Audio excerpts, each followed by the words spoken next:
Obviously, for the great vehicle, we need to have those great vows to do that. We are diligent with the boy's heart away and maintain a joyful heart. The lost son saw the enlightened father, yet did not recognize him. So this is a metaphor of saying that one has encountered the Dharma, the Buddha Dharma, and which the enlightened father was willing to share the great vehicle teachings, but did not recognize that. So this is the part that the mind has not fully accepted the great vehicle teaching. And why this so? And that is mainly because of the fear. It's just like in this metaphor, a metaphor of this poor son, it's fearful. So why is it fearful, or what? Fearful to return back to samsara, the liberated sentient beings. So rich and poor were only separated by a wall, father inside and the son outside, and yet not met. And that was, it's like so far, so near yet so far. And this separate the wall, and that is there's obviously the mental wall, and one cannot accept, and haven't fully grown in wisdom.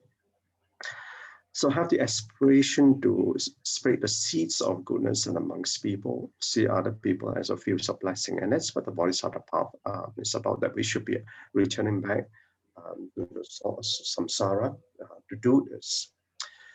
So if one then seeks self-liberation and haven't done eradicate all the afflictions, and why does one need to return? Because returning back to the source, samsara, is returning to the muddy pond.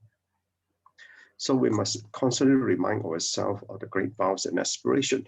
So in other words, that even if one has liberated themselves, they should return back to the mud.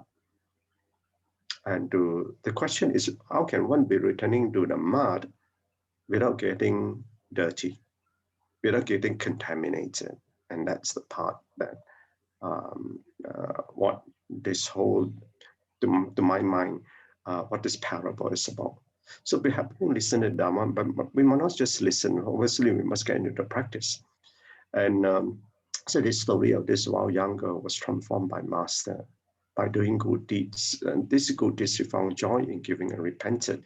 So in the same way that why should one return back to the shore of samsara when one has liberated?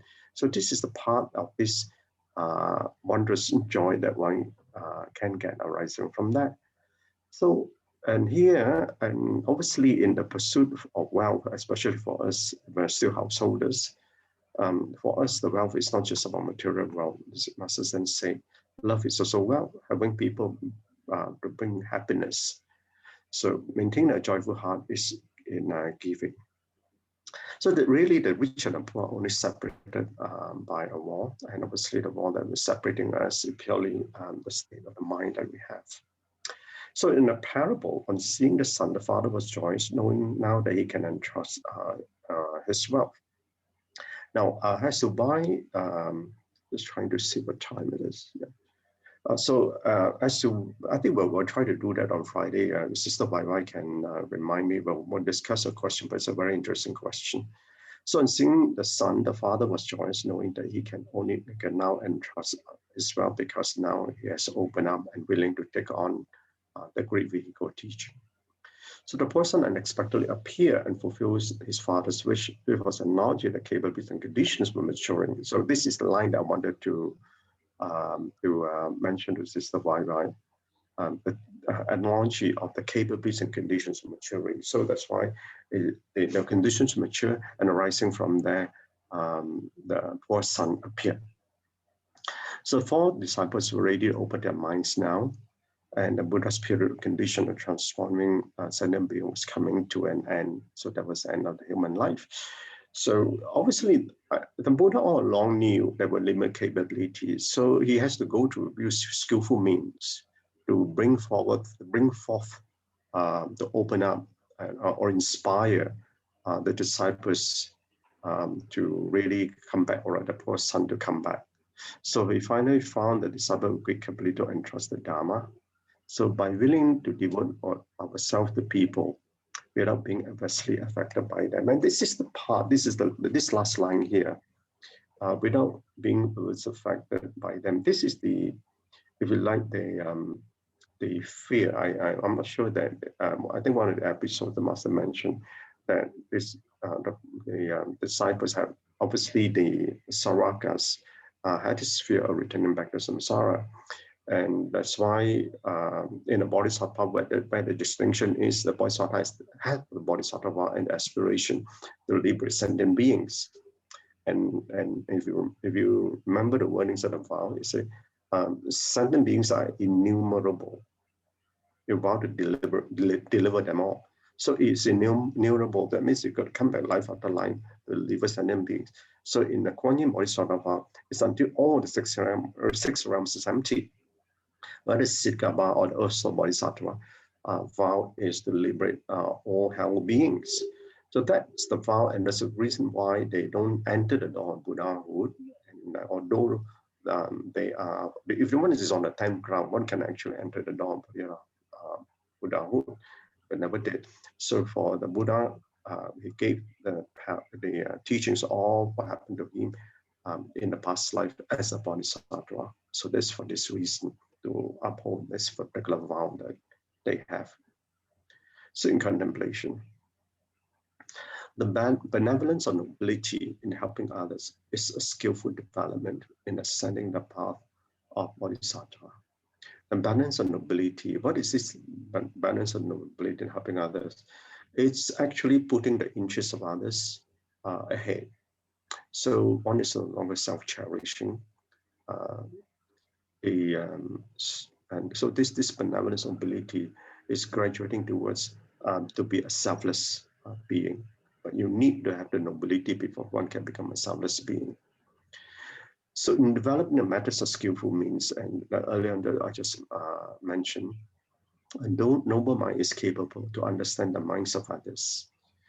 Now, if we, because in skillful means is have to understand the hindrances of others. But if we keep on having self-views about ourselves, how things should be done our way, is my way or highway, then how can one develop skillful means? The skillful means require the power of understanding of the minds of others. So also, because also of this, if we do not go amongst the masses, how can we develop skillful means? So the noble mind is therefore outshining in wisdom. That is illuminating from within. I got a double that. I need to pick out this word. That is illuminating from within. Let me see the wisdom got to shine from within oneself.